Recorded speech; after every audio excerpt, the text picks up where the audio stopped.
అన్న విషయాలు మాత్రమే మేము అనగా నేను బోధ చేయాలి. వీటన్నిటిని ఎవరు గ్రహించాలి? ఎవరు గ్రహించాలి? వినేవారు గ్రహించాలి. అప్పుడు మన సేవకుడిని మనం మంచిగా చూడగలం. అబద్ధాలు చెప్పేటటువంటి కల్పింపబడేటటువంటి సేవకులు ఉంటే వారు శాపగ్రస్తులు అవుతారు. కనుక ఈ విషయాలు మనం జాగ్రత్తగా మనం పరిశీలించి ఎవరికి లోపడాలి? యాకోబు పత్రిక 4:7 చివరిగా చూసుకొని మనం ముగించుకున్నాం. యాకోబు పత్రిక 4:7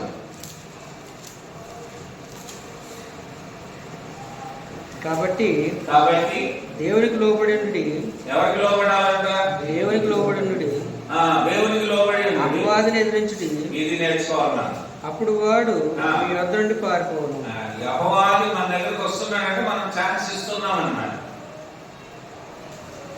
మన ఈ మధ్యన ఒకసారి చెప్పాను, ఎంతో మంది సేవకులుగానే వస్తుంటారు మన దగ్గరికి, అంటే లోపల తిరుగుతూ ఉంటారు. కానీ మన సేవకుని ద్వారా పరిచయం అయి ఉండాలి వాడు.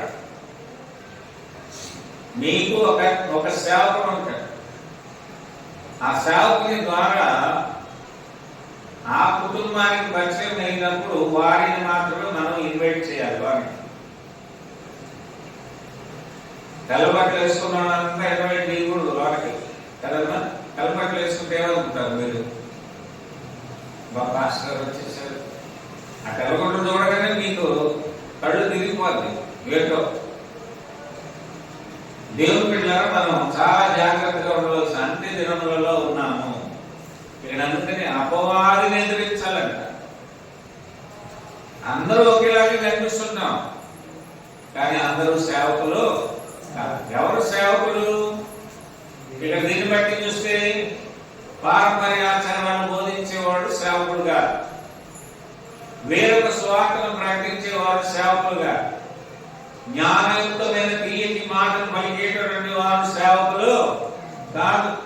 ఇంకోటి మధ్యలో కులాన్ని బట్టి సంఘాన్ని ఏర్పాటు చేస్తున్నారు. ఇంటి పేర్లు, కులం, మాది ఈ కులం, మీది ఈ కులం, మనమంతా ఒకటి. యేసుక్రీస్తు లైఫ్ లో ఏ కులానికి ఏ మతానికి ప్రాధాన్యతనివ్వలేదు. ఈ రోజుల్లో మనం చాలా సంఘాలను గమనిస్తే కుల ప్రాతిపదిక మీద, ఇంటి పేర్ల మీద నడుస్తున్న సంఘాలు ఎన్నో ఉన్నాయి. కాబట్టి అవన్నీ సంఘాలు కావు, వారు బోధకులు కూడా కాదు. నాలుగోది ఏంటంటే దేవోక్తులే బోధించాలి. అమ్మ మళ్ళీ నేను మీ ఇంటికి వస్తే చక్కగా ఇన్వైట్ చేస్తా ఉన్నా. ఎందువల్ల? నా సేవకుడు అన్న ఆలోచన ఉందా లేదా? మీకు పరిచయమా కాదని. పరిచయం లేనటువంటి వాళ్ళు మనము ఇన్వైట్ చేయకూడదు, వారికి వందనాలు కూడా చెప్పకూడదు. చివరిగా వాక్యానికి ఏది కూడా కలపకూడదు. చివరి మాట ఏంటంటే దేవునికే లోపడాడు. దేవునికి లోపడితే నువ్వు అన్ని చోట్ల లోపడతావు.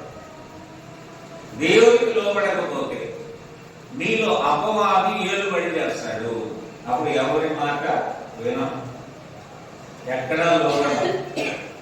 ఎందుకంటే లోబడని పిల్లలు, విననల్లని పిల్లలు ఏమవుతారంటే శాపగ్రస్తులు అవుతారు. దేవుని ప్రేమలో మీరందరూ కూడా వర్ధిల్లాలి. దేవునికి లోబడితే ఎవరిని ఎదిరిస్తామంట? నీలో సాతాను ఉందనుకో, దేవునికి లోబడితే సాతాన్ని బయటకు పెట్టేస్తాం. సాతానికి నువ్వు లోబడిపోతే దేవుని మాట లెక్క చెప్తుందండి. కనుకనే దేవుని బిడ్డలారా, మనందరం చాలా జాగ్రత్తగా ఉన్నాం. లోకములో అపాయకరమైన దినములు రన్ అవుతూ సాగుతూ, దేవుడు ప్రేమిస్తున్నాడు, మనం కూడా దేవుడిని ప్రేమిద్దాం, దేవునికి లోపడదాం. అపవాదిని ఏం చేయాలి? నీలో ఉన్న అపవాదిని ఏం చేయాలి? ఇప్పుడే ఎదిరించాలి. అపవాది ఏం చేస్తుందంటే ఉన్నది లేనట్టుగా, లేనిది ఉన్నట్టుగా కల్పిస్తూ ఉంటది, చెబుతూ ఉంటది, మాట్లాడుతూ.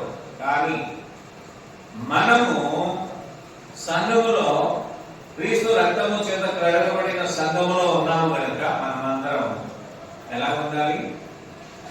లోబడి ఉండాలి. ఎవరికి? నాకు కాదు. దేవునికి లోబడితే నువ్వు అందరికీ లోబడతావు. దేవునికి లోబడకపోతే ఎవరికి కూడా లోపడదు. దేవునికి కనుక మిమ్మల్ని మీరు జాగ్రత్త చేసుకోండి. వాక్యానుసారంగా నన్ను కూడా పరిశీలన చేయండి, మిమ్మల్ని మీరు పరిశీలించుకోండి. గత వారం ఏ సబ్జెక్టు చెప్తున్నాం? వినేవారు ఎలాగ వినాలి. ఈ వారం ఏమి బోధించేవారు గట్టిగా బోధించేవారు ఎలాంటివి బోధిస్తున్నారో కూడా గమనించుకోవాల్సిన బాధ్యత మీ మీద ఉంది. మేము కూడా అదే అనుసరించాలి. మీకు సత్యమునే బోధ విన్న మీ అందరికీ కూడా వందనాలు.